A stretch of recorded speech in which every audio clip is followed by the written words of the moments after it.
할렐루야. 하나님을 찬양합니다.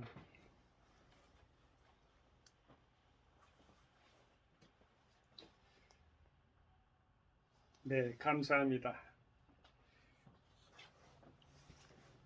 오늘 복된 주일 복음 성경에도 주일 부활주일로 섬기면서 주님의 은혜 가운데 여러분 영상으로 또한 대면하게 되었습니다. 감사합니다. 반갑습니다. 예수님이 말씀하셨지요. 요한복음 11장 25절에서 26절 말씀. 요한복음 11장은 부활의 장이라고도 합니다. 예수께서 가라사대 나는 부활이요 생명이니 나를 믿는 자는 죽어도 살겠고 무릇 살아서 나를 믿는 자는 영원히 죽지 아니하리니 이것을 네가 믿느냐 믿습니다. 믿기를 바라고 또한 저는 믿습니다. 여러분이 하나님의 말씀을 들을 때 아멘으로 믿는 것, 복 있는 영혼이라고 이렇게 크리스찬들은 부릅니다. 오늘 하나님의 말씀 예레미야서 26장 13절 말씀으로 하나님 말씀으로의 대화 이어가도록 하겠습니다. 서둘르지 않겠습니다. 천천히 하겠습니다. 면대면 대화니까요. 봉독하겠습니다. 예레미야서 26장 13절입니다. 그런즉 너희는 너희 길과 행위를 고치고 너희 하나님 여호와의 목소리를 청종하라. 그리하면 여호와께서 너희에게 선고하신 재앙에 대하여 뜻을 돌이키시리라. 바로 왕은 이스라엘 사람들을 만나서 고약하게 됐을까요? 재앙을 만났잖아요. 이스라엘 사람 안 만났으면 아마 재앙은 안 만났을까요? 그러나 성경은 1대1입니다. 바로도 분명하게 어떠한 대상을 만나도 그것은 거쳐가야 합니다. 하나님 말씀을 듣고 청중하고 말씀을 듣고 지켰더라면 조그마한 어찌됐든 개구리 재앙 무슨 이 재앙 이런 것으로 끝났을 거예요. 그런데 끝까지 고집을 부리다가 10번째 재앙인 장자를 치는 장자가 죽는 통곡과 곡소리가 이집트에 아주 그냥 난무하는 또한 피가 진동하는 그러한 것을 당한 다음에 결국에는 모세를 통해서 이스라엘 백성들이 이집트에 출애굽을 한 동시에 해방이 되는데 그렇지 않고 하나님 말씀을 이 아멘하고 들었다면은 태평성대가 이루어졌을 것 아니겠습니까? 하나님의 뜻은 그럴 겁니다. 아마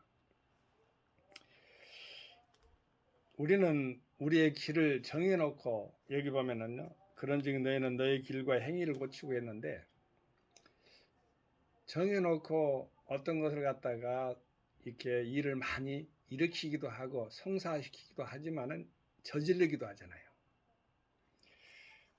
하나님께서 이렇게 주의 종으로 여러분 개척교회 전도사, 강도사 이런 분들이 또 개척을 하잖아요. 근데 개척교회 그런 동역자들이 교역자라고 하고 그들은 또 교역자라고 합니다. 주의 종을 또 동역자라고 하지만 교역자라고 하는데 저도 강도사 시절에 교회를 개척했는데 길을 설정해 놓고 하나님의 뜻을 이렇게 물어본 거 아니고 길을 설정해 놓고 내가 무엇을 해야 되겠다.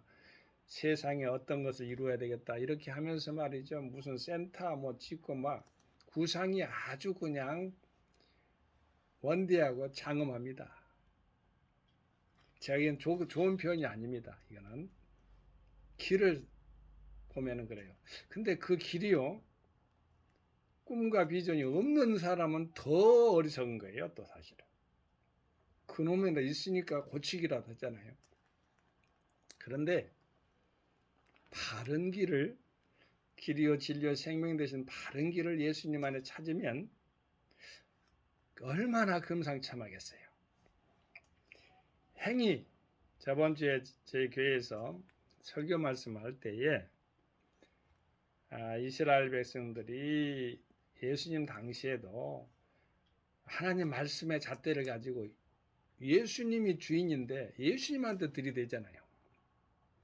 그러나 해칠한 무덤같이 의인신을 버리고 뭐 11조를 했느니 부모에게 고르반에서 효도를 했느니 이러면서 말이죠. 예형적, 형식적인 것, 내용적인 것을 강조해야 되는데 중세 이후에 이제 할라카락 해가지고 일명 613개의 계명이 248, 365, 248은 하랍니다. 좋은 거예요. 하지 마라. 365. 1년에 365개가 한계가 있어요. 하지 말라는 것이. 하나는 하지 말아야 돼요. 그런데 그러니까 매일 하지 말아야 될 게 하나가 있다는 것이죠. 365개라는 것은. 613개를 만들어 가지고 어떠한 신앙에 있어서 형식적인 면에 있어서 강조하는 유대교의 그 전통으로 이렇게 이어져 오기 때문에 중세시대에 바로 물론 카톨릭에는 유대교에서 이렇게 처음부터 예전에 개신교가 있을 때는 천주교 여기 말은 천주교 캐톨릭이라고 하잖아요. 한국엔 천주교라고 하는데 거기에서도 개혁이기 때문에 그런 거지만 예수님 당시에는 바로 유대인도가 그러니까 바리새인, 서기관, 뭐 젤로땅, 뭐 사두개인 이런 분들 그러한 지도자들 유대교 그러니까 법률가도 되고 유대 종교 지도자들하고의 마찰이 심했어요. 왜냐하면 예수님이 주인인데 주인이 자기들이 주인의 길을 갖다가 정해놓고 그 행위를 갖다가 또 설정해놓고요. 율법이라는 그 이름으로 테두리 안에서 도구마처럼 이렇게 굳어지게 해놓고 예수님을 만났으니 아니 주인이 오니까 이제 물러가야 되는데 주인을 갖다가 오히려 쫓아내려고 그래서 십자가에 못 박혀 돌아가시게 해줬잖아요. 성금요일 날 십자가에 못 박혀 9시에서 오후 3시까지 장장 6시간 어떤 분은 3시간 그러는데 그렇게 해서 예수 그리스도가 인류의 대속의 죄짐은 짊어지고 십자가에 돌아가지고 3일 만에 부활했잖아요. 오늘이 그 부활주의를 섬기는데 우리가 있어서 십자가 고난에 대해서나 무덤에나 또 부활에 대해서는 우리 영적인 그러한 적용이 잘 돼야 돼요. 하나님 말씀을 듣고 우리 자신이 쳐서 복종하고 그 고난이라 당할 수가 있죠. 왜냐하면 생각 속에서도 고난을 당할 수 있어요. 여러분 이 마음의 스트레스가 얼마나 강한지요. 그 마음의 스트레스를 못 이겨서 자살하고 우울해서 죽잖아요. 우울해서 자살하고 죽자는 순서가 들었습니다만은 극복하지 못하니까 스트레스를 풀지 못하니까 해결하지 못 능가해야 되는데 초월해야 되는데 그렇지 못하는 거. 사람 살아가면서요 그렇게 쉬운 거 호락호락한가요? 여러분 삶 가운데 있어서 어떠한 어려움도 있을 수가 있어요. 제가 전에 하도 어려운데 개인적인 이야기인데요. 풀어지진 않고 답답해서 막 그냥 혼자 통곡하고 울었더니 네 모습이다 그래요. 그래서 저는 네가 그랬다. 제가 그 모습으로 살았다는 것을 이야기해 주시더라고요. 얼마나 제가 뜨끔했겠어요. 그렇게 막 그냥 스트레스를 막 하소연하고 혼자 그냥 막 아버지께 기도하고 있었는데 그 말씀 들으니까 그래도 그 말씀을 들었다는 것이 중요해요. 듣지 못하면 얼마나 답답하겠어요. 그런즉 너희는 너희 길과 행위를 고치고 너희 하나님 여호와의 목소리를 청종하라. 하나님 말씀을 청종하라. 저는 들어가지고 고쳤잖아요. 고치잖아요. 그래도 또 일어나요. 인간의 그 참 본성이는요. 그러잖아요. 죄가 욕심을 낳고 욕심이 죄를 낳고 죄가 사망을 낳는데 죄가 말이 잉태한 증 우리 모습 속에서 보면은요. 어떤 그 선행 행위 갖다가 완전히 그냥 짓눌러 버리잖아요. 무지가 그렇게 용감하단 말이 있는데 그렇지 않아야 돼요. 항상 우리는 주님 말씀 앞에 겸손하고 우리 자신을 쳐서 복종하는 자세가 필요해요. 다 져버리면은요 누가 상대할 사람이 없잖아요. 예수님이 십자가상에서요 완전히 두 손, 두 발 다 묶어가지고 완전히 어찌됐든 완전히 그냥 사망한 거예요. 사망한 거예요. 사탄이 이긴 줄 알았겠지요. 그러나 하나님의 권능은 그게 아니에요. 하나님의 아들은 죽을 수도 없어요. 우리의 인류의 죄를 위해서 십자가에서 못 박혀 돌아가신 건 사실이에요. 그러나 하나님의 아들은 살 수밖에 없다는 거예요. 그것도 사실이에요. 그렇기 때문에 사탄 마귀들이 패퇴해서 물러간 거죠. 저는 사람이 욕심이 참 여러분 잘 아는 요즘 우크라이나 사건 보세요. 우크라이나 전쟁 사실 그 사건이라는 건 그 말을 또 표현한 건데 어찌됐든 슬픈 일이죠. 그 한 민족이랍니다. 러시아, 벨로루스인가 모르겠습니다만 벨로루시. 그 다음에 우크라이나, 키예프 공국이라고 여러분 아시죠? 그 루스라는 벨로루스가 맞네. 루스가 할아버지 조상입니다. 그 러시아도 뭐 루스와 비슷하잖아요. 그 뿌리예요, 뿌리. 한 뿌리인데 그 나라가 또 카톨릭이란다. 옛날에 카톨릭 그리스 정교를 모르느냐? 카톨릭과 비슷해요. 그 형태인데 구교라고 볼 수 있어요. 그것도요. 근데 예수를 모르느냐? 더 안타까운 것은 하나님을 모르느냐? 안다는 거예요. 근데 욕심이 가하니까 잉태해서 죄 사망을 낳는 그런 일을 지금 하고 있는 건데, 아이고, 너무나 많이 인명이 살상되고 있습니다. 이 설교할 때 좀 이렇게 밝은 모습이 돼야 되는데, 그런 말씀을 할 때는 또 밝은 모습이 또 안 돼요. 근데 설교라는 거는요, 교훈도 있고, 책망도 있고, 위로도 있고, 감사 안음도 있고, 그렇게 보호도 있고, 다 그런 교훈도 있고, 많은 것들이 포함되어 있기 때문에 참고하게 되길 바랍니다. 하나님 말씀을 청종하지 않기 때문에, 듣지 않기 때문에, 저 푸틴, 틀러라고 하잖아요. 히틀러하고 푸틴하고 플러스 해가지고. 원래가요, 자기가 나치 노릇을 하면서, 뭐 이렇게 우크라이나가 말이죠. 러시아가 우크라이나 침공했잖아요. 명목이 뭐냐면요. 러시아를 갖다가 오히려 뭐랄까 영토를 갖다가 침범하고 어떻게 보면은요. 뭐 해코지 한다는 식으로 그렇게 했었기 때문에 그리고 나치 전당을 그냥 어떻게 몰아낸다. 이런 식으로 표현하는 거 보면 지금 명목이 서지 않아요. 전쟁에 있어서 구실이 서지도 않아요. 가만히 보니까요. 푸틴의 야욕은 뭐냐? 이렇게 터키에 지나가지고 이렇게 보면은 그 바다를 이렇게 지나가는 부분인데 지금 딱 막고 있는 게 뭐냐면은 크롬이라고 하는데 크림반도라고 하잖아요. 우리가 잘 아는 그 역사책, 국사책, 역사책 다 지도에 나와요. 크림반도라고 한답니다. 근데 우크라이나는 크롬반도라고 한다. 키이우도 우크라이나에서는 키이우라고 하지만은 러시아는 키예프라고 한다. 그 수도니까 우크라이나 수도니까요. 저는 이번에요 다 알았어요. 옆에 벨로루시가 또 이렇게 주위에 무슨 나라들이 이렇게 뭐 스탄 해가지고 구소련에서 연방에서 해방돼갖고 많이 이렇게 독립이 됐잖아요. 투르크메니스탄 그거는 여기 한반도에 있는 북한판 그러한 정체를 하고 있대요. 우리나라 북한을 보면은 저 투르크메니스탄을 알 수가 있다는 것입니다. 뭐 독재도 똑같고 세습도 비슷하고요. 참 웃기는 그런 부분들이 저 유라시아에 있는 그런 나라들 중에 있는가 봐요.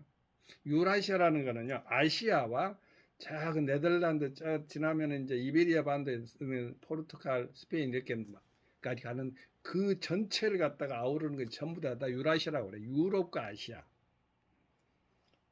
그 중에 우크라이나와 러시아가 있죠. 우리나라도 유라시아에 속하는 거예요, 사실은. 아시아니까. 동북 아시아지만 전쟁이 지금 일어나서 참혹하겠는데 하나님의 목소리를 겸손하게 청종해야 되는데 안 들어요. 우크라이나 그 전쟁은 하루속히 종식이 되고 평화로운 세상이 되기를 바랍니다. 여기 재앙이 나왔으니까 떠오르는, 물론 아까 소두에 제가 바로가 하나님 말씀을 청종하고 들었다면, 모세가 말을 들었다면 이나 뭐 개구리나 메뚜기나 여기서 멈췄을 것인데 큰 재앙은 안 오고 사람을 죽는 그 장자를 죽는 그런 재앙을 해내 가지고, 장자는 또 예수 그리스도를 예표하고 있어요. 사실은 죽어야 돼요. 악은 죽어야 돼요. 예수 그리스도가 죄인의 그런 대표가 아니고 대속의 상징이죠. 대속의 그러한 제물이죠. 화목제물이잖아요. 우리를 위해서 그런 거예요. 예수님은. 그러나 바로 아들인 그 첫째 장자가 죽는 것은 구약 시대에 예수님의 십자가 예표가 될 수가 있어요. 왜냐하면 죽어야 바로 애집 출애굽하는, 구하라는 그런 것으로 연결되기 때문에 그렇습니다. 구속사적인 면에서는 그렇다는 거예요. 잘 이해하고 너른 이해했기를 바랍니다. 양해했기를 바라요. 신학적인 지식이 없으면 이거 잘못 해들으면은요, 저게 뭔 말인가 이해도 안 돼요. 그런데 다 이렇게 보면은 모형과 또 원형과 이게 다 이렇게 해서 성경에 있어서 구속사적으로 잘 연결해서 아브라함의 아들 독자 이삭이잖아요. 하나님의 아들 독생자 예수 그리스도 이렇게 다 연결이 돼서 다 구색이 딱 맞춰져 있어요. 짝이 딱 이루어져 있다는 것입니다. 성경에도 나와요. 짝을 이렇게 이룬 것이. 재앙이 나왔으니까 여호와께서 너에게 선고하신 재앙에 대한 뜻을 돌이키시리라 했는데, 저는 초창기에 예수를 믿을 때, 처음에 예수를 믿을 때 말이죠, 하나님 말씀은 뭐 변개함이 없기 때문에 똑같이 그냥 변함이 없이 그냥 일률적으로 천편일률적으로 한번 딱 명령하면은 그대로만 이루어진 줄 알았어요. 그 말이 말씀이 맞아요. 그대로 이루어져야 맞잖아요. 왜냐? 죄의 값은 사망이기 때문에 반드시 그 결과는 받아야 돼요. 그냥 설렁설렁 넘어가는 게 없어요. 그에 대해서 맞는 거예요. 그런데 우리가 부모 가운데 어렸을 때 보면은 잘못은 막 엄마 아빠 잘못했다고 빌잖아요. 그러면은 용서해주고 오히려 상금도 더 주는 것도 있어요. 정직하니까. 부모 마음은 그래요. 여기서도 보면은 하나님께서 여호와의 목소리를 청종하라. 그래야면 여호와께서 너에게 선고하신 재앙에 대해 뜻을 돌이키시리라. 마무리 짓겠는데요. 다윗의 그 사무엘 하, 여러분 잘 아는 24장에 있는 말씀, 아리우나 타작마당에 대해서 나오잖아요. 근데 갓 선지자 시절 때 다윗이 어찌됐든 자기 자신을 내세우려고 뭘 했냐면은 인구조사를 했어요. 하나님께서 그걸 보시고 세 가지의 갓 선지자를 통해서 세 가지를 이렇게 선택지를 줬는데, 하나는 7년 동안 기근을 당할 것이냐, 석 달 동안 쫓겨다닐 것이냐, 3일 동안 온역에 있어서. 요즘 코로나19 또 전 세계 팬데믹 이러한 오미크론까지요. 생각하면서 저희들은 느껴서 여기에 말씀을 적용할 때, 우리 재앙이니까 재앙을 당한 사람이나 재앙을 당하지 않을 사람도 동일한 거예요. 다윗의 행동을 잘 주목할 필요가 있어요. 다윗은요, 아리우나의 타작마당에 가서 이렇게 갓 선지자가 시키는 대로 하면 돼요. 왜냐하면 왕이니까. 그런데요, 이분이요 얼마나 그냥 공짜가 싫어요. 공짜를 싫어요. 다윗은. 다리우다가 직접 말했어요. 타작마당을 쓰시오. 재물도 갖다 쓰시오. 번제 화목제도 쓰시오. 이렇게 다 말을 하면서 다 준비가 되어 있으니까 왕이 스스로 자기대로 쓰세요 해도 타작마당의 값을 취해가지고 그에 대해 아리우나 타작마당을 삽니다. 은 50세겔에. 또 소도요 사고요. 사가지고 핏값을 샀다는 거예요. 우리의 인류의 죄를 십자가상에서 예수님께서 핏값을 우리를 샀어요. 그래서 귀중한 거예요. 하나님 아버지께서는 그러신 분이에요. 그래서 우리를 구속했지요. 3일 만에 부활했잖아요. 그래서 믿으면 사는 거예요. 살아서 믿는 자는 영원히 죽지 않는, 나는 부활이요 생명이라고 예수님이 말씀하셨잖아요. 우리는 재앙도 물리쳐야 되지만은 우리가 인격적으로 세상 사회 사용에서도 정확한 계산을 해야 되는 거예요. 공짜로 가져가 이렇게 하려고 크리스찬들은 더욱더 조심해야 돼요. 값어치 있는 가치를 가지고 상대방의 귀중한 것까지도 공짜로 은혜라는 이름으로 안 돼요. 그런다고 해서 무슨 바라는 게 아니잖아요. 하나님의 법칙에는 그렇다는 거예요. 예수님도 하나님 나라 세상에서 그렇게 값을 치르고 우리를 구속하셨잖아요. 하나님의 사랑이 그렇습니다.